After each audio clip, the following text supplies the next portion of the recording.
How's it going, folks? It's Rob here. I posted an update clip on our front yard veggie patch last week, and I thought I'd give you a bit of a tour around the backyard patch. I'll just give you some highlights. I won't do the whole patch and everything that I've got on the go, mainly because I could natter on for hours and you don't really want that. So I'll try and keep it nice and short. We're in our first week of autumn here, 31 degrees today. You wouldn't know it's fall or autumn, but anyway, it is cooling down slowly. I've got a couple of starts on the go that hopefully I'll have sown out this afternoon. I was hoping to include them in this clip, but we had a draftsman around this morning getting ready to renovate the house and all that sort of thing. So anyway, I'll stop nattering on. Start off here just under the stairs at the wicking pouch garden, and then we'll move on down the back.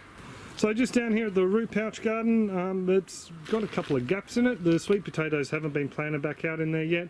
One of the carrots were harvested for this week's carrots, and this lot here came out today for this coming week's carrots. I wasn't very happy with the way they grew in there. Fairly stunted. I have a feeling it's because the mix in there was very waterlogged. I must have had too much compost in there, got my ratios a bit out of whack. So even though the bed had been dry for 3 days, the soil, when I squeezed it, I got a lot of water coming out of it. So yeah, definitely have reworked that mix. The eggplant, it's just thriving in here, so I would like to move it down the back though, where it gets a little bit more sunlight. Just to give you a better look at these eggplants, they're absolutely spectacular. I love these guys. They're nice. I just like to slice them in half, pan fry them and put them on burgers, or just have them as a side, just in some butter and garlic. So thought I'd give you a bit of a better closer look at these guys. Got a fair few fruit on. Also gave a few away to Bev. G'day Bev, I hope your family enjoyed them.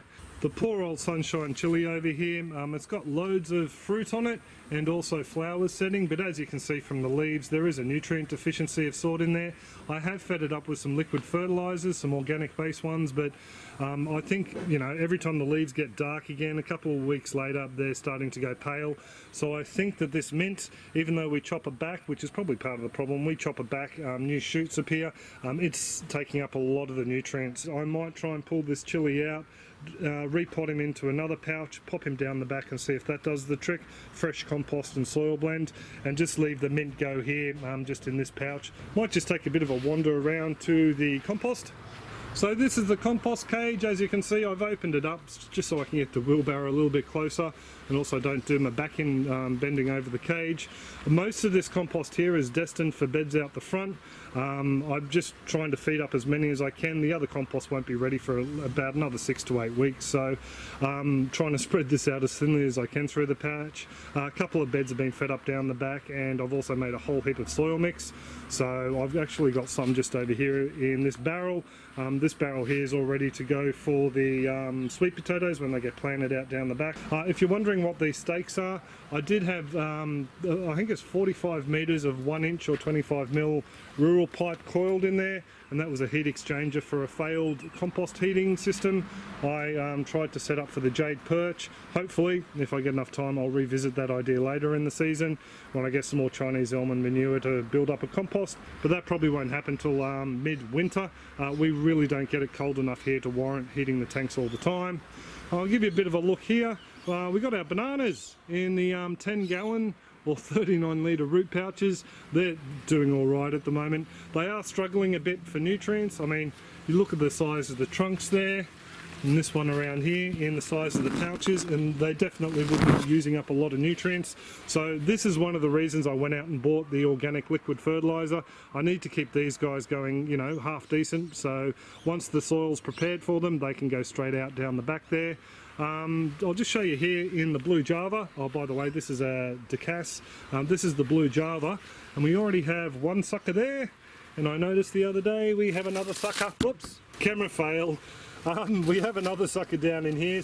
I need to look into growing bananas a little bit more, but my thoughts are I might try, when I repouch these guys in larger pouches, I might try and break off this sucker and start him off as another standalone plant. We'll just wait and see. Down in here I had the smallest bit of galangal with a root on it that we didn't eat one night, so it had one stalk coming up here.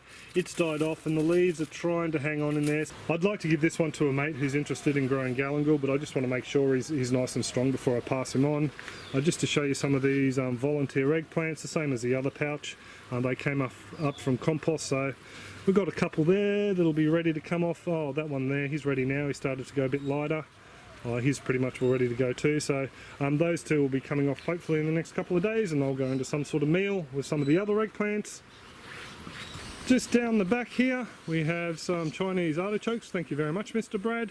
They got some very pretty flowers on them. We've actually had quite a few sets of flowers on these guys, so I'll try and zoom in because I'm not going to get through the wire there. Very delicate little pinky purple flowers, so the girls love them. These guys here I think could do with a bit of a feed, as you can see from the leaves, so might be time to get the old compost tea out if I've got enough left. Down here we have my last pumpkin that I hand pollinated, and I think it's escaped the fruit flies. We've been smashed by the fruit flies this season. They've hooked into all the pumpkins, but now it's a little bit cooler. We don't have the mangoes rotting in the yard. I think they're pretty much all moved on to greener pastures. Hopefully this guy will last. He won't get blown before the skin gets nice and tough, and we'll be able to save him. This pumpkin here is a bit of a monster. So this is the pumpkin patch from a different angle. Just keep in mind that this is all grown from one plant in a wicking bed. It sprouted from some worm castings I got from Brian the Worm Man. Thank you very much, mate. I'll put a link in the description to his clips. So this plant is just extremely vigorous. I mean, it does set down roots all along the vine as it grows and gets nutrients from the soil outside of the wicking bed. But I mean, yeah, it's absolutely flogging it along. We'll probably get a couple more set here if the fruit flies leave us alone. Just down in here is one I hand pollinated the other day, and I also jumped the fence and hand pollinated a couple just on there and over the back there. I don't think Pauline minds. I've got a really nice big one just down in there. We'll zoom in for him. So I'd say he's probably around about a foot across, maybe 30 centimeters across, a bit longer, so a decent size. And there's another one down on the fence just over that way. I'm not going trudging through there because Pauline said she saw a 5.5 to 6 foot long snake slither just through the fence there into this area of the pumpkins. You know, the chances are, you know, I'm not going to tread on it or anything like that, but just the nature of the eastern browns being a tad venomous, I prefer not to go in there just today, let him pass through. Over here we have, actually I'll just show you that one quickly, a nice little stand of turmeric in that barrel there. In this pigeon pea here I came across something interesting the other day. Might interest you insect folks. I found this praying mantis oocyca. It's basically their egg capsule. There's a whole heap of baby praying mantises in there, and once they develop they come out the bottom here, and we'll have a whole new fresh batch of praying mantis in the yard. This little area here is looking pretty bug ravaged. There's sweet potato in the ground that needs to come out. The yacon, there's no irrigation here except for the rain, and probably once a week I'll give it about 10 minutes worth of water. But yeah, the yacon seems to be going all right.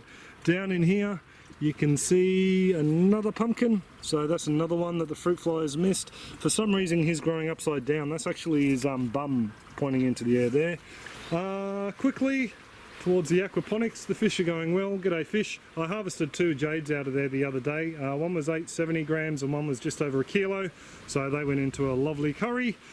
Down in here I've got a couple of plants on the go. I've got my blueberry, this is a powder blue, and again I'm having nutrient issues with this one here. It's in a homemade compost mix. I tried to amend the soil with a bit of sulphur to lower the pH, so I've got to sort that one out because I don't really want to lose that little blueberry. The coffee tree, it's going alright, it's a dwarf coffee. And I finally got myself some tree collards. Thank you very much, Daly's Fruit. These guys here are a perennial tree collard, very hard to find in Australia. They grow from cuttings better than seeds, so we might be able to propagate a few of them on and pass them on to people. So very chuffed we've got that. I've been told by collard aficionados that this one is a better tasting one than the other ones that we've got, so I've actually had 2 over winter in the patch down there. So really excited about that. It's supposed to go into this root pouch the other day, but I just got sidetracked. John, your lemongrass is still there, but other stuff's been planted out. Down here, just a longevity spinach, just rooting him in a root pouch. The aquaponics as a whole, very green, going well. We've started to harvest a fair bit of kangkong. The basil is absolutely going burko here. There's a blue banded bee buzzing around just in there at the moment, doing his buzz pollinating thing. So I'm really impressed with the way the system's going. Loads of nutrients being generated, and yeah, the fish appear to be happy, and so do the plants. But that's another clip. Down here, Okinawan spinach, we're harvesting this guy a fair bit. Bianca and I really like it in our coconut curries. It really does complement the coconut flavour. Just around the corner here we have our snake beans. I actually spotted this morning with Bianca, but I was going to leave it for you. We have a whole heap of aphids on there. I thought I'd just leave them on there because I wanted to show you a very quick and easy method to controlling these guys in the patch. So this is it, the common garden hose, just on jet, and just spray them. That's pretty much all you need to do. They're a soft shell insect. It's going to smash them straight away, just the water pressure. Any that knock down and fall onto the garden bed themselves, you know, they could, you know, potentially crawl back up. But if you give it a couple of blasts, I see a few on the bottom, you give it a couple of blasts every couple of days, and you can pretty much all get them under control this way.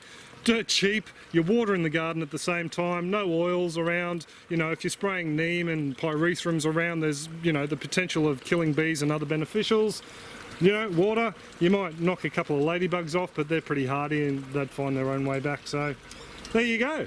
Just on the bed down below these snake beans, we had 4 strawberries. These strawberries didn't do too well. They got totally smothered by a pumpkin that we had growing up here earlier in the season. They gave us probably about a dozen fruit, and that was it. They just pretty much, well, yeah, lost all access to sunlight. This end one here though bounced back really well, gave us a couple more fruit, and then started to send out a couple of runners. I think there's 3 runners all up, but I'm collecting new plants off of 2 of them. It's a very easy process. I just made up the normal soil mix, filled up a couple of these small pots, well, they're root pouches, but you can use small pots, and then all I've done is popped the runner on top of each pouch and then pushed down a couple of pegs, little wire pegs, just to help secure them in place. I've actually got a clip on how I propagate strawberries with these guys, so I won't run through it now. You can check out the clip if you want a closer look. But yeah, hopefully we'll have another half a dozen or so strawberries to pop out in a different spot in the yard, because yeah, this bed here is pretty much all going to be decommissioned very soon, along with a few others. The turmeric in the wicking barrel is doing fantastically well yet again. We've had over half a dozen flower blooms on this plant this year, or actually it's a number of plants now this season, so very spectacular. The shade cloth fell down when I was removing the chicken coop because it was attached to it, and it crushed some of these leaves, and I've cut back a few of the other leaves that got damaged by us walking by them all the time, and they're in the compost. But yeah, this barrel has been very productive. I'm not sure whether we'll keep it going next season or not, or whether we'll just harvest all the rhizomes and try and sell it off or give it away or whatever. But yeah, hopefully we'll have a dedicated turmeric bed just for this and the other one that we grow. Down in the next bed we did have a long purple eggplant. It pretty much all got hammered by the 28 spot ladybug and whatnot, so I've trimmed him right back for the 4th time, and hopefully those little bits of green will grow up and give us another flush of eggplants, maybe midwinter. That'd be great. There's a little tomato volunteer down there. I took pity on it. It's probably a broad ripple yellow currant, so I've let it go for now, see what sort of fruit it gives us. And just up here under this fly screen we've got a bell pepper, or capsicum, sweet pepper. It gave us some fruit last year, but they got hit by the fruit fly. This year though, I threw the net over the top of it. The fly screen was actually attached to the trellis that used to be in this bed that I'm using elsewhere in the patch now. So I made up a little bit of an A-frame just using some brackets from the IBC cages, and that's keeping the fruit fly out. That's our 3rd capsicum we're going to be picking from this. I might actually whip him out now. This netting is not very sophisticated, as you can see. It's just thrown over the top and held down by the bricks. From what I've been told, fruit fly won't crawl under things. They'll come from either horizontally or from above. If they can't get in, they leave it alone. Hence why my holy hoop house works so well. That's not a bad looking fruit. I had him sitting on top of this paver just so he didn't go manky when I put compost down the other day. So there we go. To most people this is nothing exciting, but for us, with the amount of fruit flies we get, I mean, I'm pretty chuffed with that. We've got a couple more that I'll show you in a second. And just on the other side of this bed we have the old chook pen. That's their old day run. I've taken down the fencing panels, and I've actually, you can probably see better on this one up here, I've put some brackets on the fence post, and I've got them all off the ground so weeds won't grow through them. Yeah, so they're off the ground, I can trim underneath them. Nice storage out of the way. There's another set of panels here, and there's just a couple of short ones that I need to wire back up onto there just to get them off the ground, because the last thing you want's a load of weeds growing through there. The wood chipper's down. There's about probably 4 to 6 inches of wood chip, and hopefully hopefully that's enough to retard volunteer seeds that we're going to have pop through. I want it to basically sit there as a mulch, compost down, and yeah, so it'll give nutrients back to the soil. Thank you very much again to Mr. David, who let me in on his little stash and let me come and grab a load of this stuff. I really do appreciate it. Just over here is compost heap number 4. So this compost cage is pretty much will be made up of a whole heap of Queensland arrowroot, chopped it up into smaller sections and just dropped that into the cage on top of some horse manure that my dealer gave me. Thank you very much again, Mr. Ben. Did a couple of layers of that with some other green scraps from around the yard. And this is pretty much all going to be a bin that I add to slowly. And what that will do will bring compost worms in from the base. They'll turn it into high value compost and castings. And then I'm just going to basically lift this whole cage up, spread the compost all down this way after this little setup's been moved, put wood chips over the top, and that'll prepare the ground for the bananas, because the bananas will pretty much all go down here, hopefully next spring, fingers crossed. So that's pretty much all the plan with this one. It won't be a hot cooking compost as such. It will heat up a little bit, but yeah, not overly. Down there, now the chook pen is gone, you can actually see the galangal and turmeric bed. It's just thriving, it's done really well this season. Over here is another galangal bed. It's been fed up with some compost, and there's some katuk or sweet leaf and okinawan spinach in there. So both those beds are doing really well. Eventually though, they'll be coming out and I'll be setting up some sort of an arrangement over here against the wall for the ginger and turmeric. So yeah, that'll be a long way down the track. For now, in this little area, I've decided to set up a couple of the root pouch wicking gardens. This one here has honey pod pea, which is a snap pea, honey pod pea. Then we have a couple of potatoes over there, and we have some purple heirloom carrots. They're purple all the way through. Got them from Baker's Creek Seed, actually, if anyone's interested. Honey pods can grow up the trellis here, and yeah, they'll be happy. The potatoes, now we're coming into a cooler part of the year, hopefully we'll do a lot better. I've actually set up these pouches a little bit differently. Last time, if you've seen my other clips, I don't know if you've seen other potato harvest clips, but I've had real issues growing potatoes, you might say. So I've set up these pouches a little bit differently. So yeah, hopefully this garden goes really well. This tray, I'll just fill it up every couple of days, let it dry out. No mozzie wrigglers will survive, and you know, we won't end up with any extra mozzies around the patch. Just down the base here, Bianca had a good laugh at this. A volunteer loofah grew, so I've put extra compost around him and put some wood chip around him as well. Put a little bit of a fence up here, tied it onto the post as an extra trellis, and hopefully he'll grow all the way up this wire and maybe even to the mango tree above us. So these guys here, when they're a small fruit, they make an excellent zucchini substitute, so that's why I'm just babying this little guy. So in the hoop house here, we've pretty much all let a lot of these beds just do their own thing through summer. The warrigal greens have taken off in this white bed here. You can probably see the red of a jalapeno through there. That bush is 2 or 3 years old. Now the screen's over it. We're getting no fly damage in that fruit. And we've got some Mexican tarragon, thank you 80, up the end there. But this bed is pretty much, we'll just let go fallow after it was fed up with some marigold green manure and horse manure. This bed here had a zucchini over in the corner. I don't know if I've done a clip since it came out, but it was a compact variety that ended up growing and hitting that insect netting wall. It just grew rampant. I let a couple of fruit grow large and to take off as marrows, and it stopped the other fruit from forming very large. So we were taking them off as just basically little stumpy things like this and throwing them in stir fry and whatnot.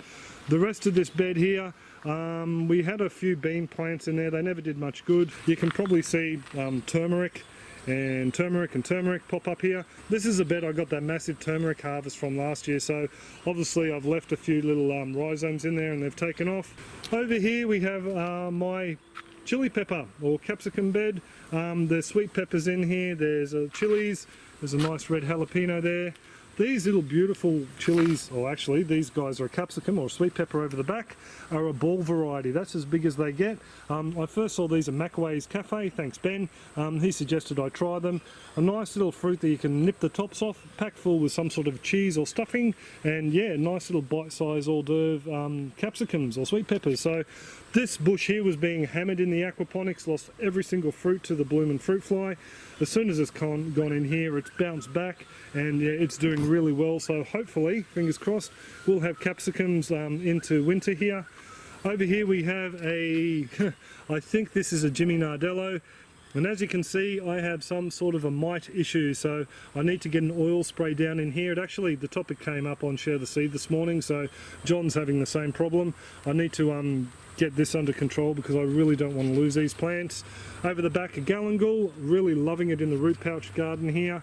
Down here, if that's a Jimmy Nardello, these guys here are a Marconi, red Marconi. Down here we have John's giant chili, so the same John who had the mite issue, and strangely enough this one has sort of indications of having mite as well. So he called it a giant mild chili pepper. He saved the seeds from store-bought produce. Over here is a bush cucumber. Actually looks like it's drying out a little bit. We'll have a dig around. The soil's sort of moist, but probably could do with a bit of a top-up. This bush cucumber isn't setting female flowers, so I'm not too happy about that. And also too, we're getting a load of ants bring up soil into here, so no aphids as such, just I don't know whether they're making little homes up there or whatnot. Over the back there we have a chocolate capsicum. There's one on there nearly ready to come off. It was in the aquaponics as well, lost a lot of fruit. It's bounced back since it's come in here. Pumpkin. This is part of the pumpkin growing out of the wicking bed up the top there. And we have another baby. So we have another one formed here. And we have a rather large one. Just looking out for snakes. We have a rather large one just down in there. So yeah, we're going to get a number of pumpkins off, but nowhere near the number we would have if the fruit fly didn't strike. Just to show you how resilient seeds can be in the soil, this is a tomatillo. We haven't grown tomatillos in the patch here for about 3 years. So this seed has sprouted out of either compost that's been hanging around or something just laying dormant in this bed here or barrel here, and it's decided to sprout this year. As you can see, we've got a little bit of damage caused by these bloomin' flea beetles, which I'll just squish quickly. But yeah, we've had no signs of the three-stripe potato beetle, knock on wood, on these guys yet, which pretty much will smash the last lot we grew. So hopefully, being in the hoop house, they might be all right. These guys too have a perfect flower, which means you've got male and female parts inside. So to pollinate them, just give them a tap. Just like tomato, eggplant, capsicums, that's why I'm getting fruit on these guys down here, even though there's not many pollinators in this hoop house. In this bed here we have more basil, some oregano that's not doing too well down here, Jimmy Nardello, some celery that's not doing well, no celery, another bush capsicum, cucumber. We're getting female fruit on these guys, but I'm having to hand pollinate them all. So the reason I planted them in here is because we were having fruit fly strike the other cucumbers at the time. This one here looks like he's set and taken. That one down the bottom there isn't getting any larger and he's gone a bit yellow, so I'd say we'll lose that one.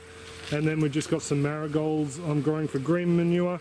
I did have Hamish's Egyptian walking onions in here, but they're not doing too well, unfortunately. They've been smothered, so I might have to hit him up for some more. Sorry about that, Mr. Hamish. Just quickly, this bed's only been fed up with some green manure, just some marigolds that I chopped up and dug through, along with some horse manure.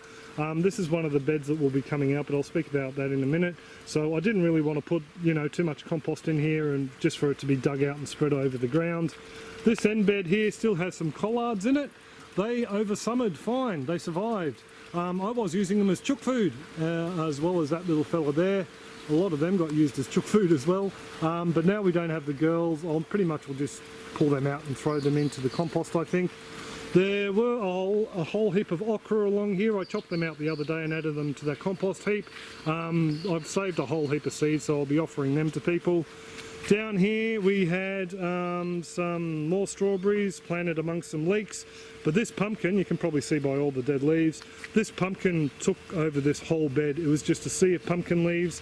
Yeah, the plant was very vigorous, grew really well, but it's pretty much all smothered out everything in that bed, so I'm just going to let it go for now. What I'm going to do is plant my tomatoes in here. I'm going to feed up the bed really well with some of that compost. I got a side up there.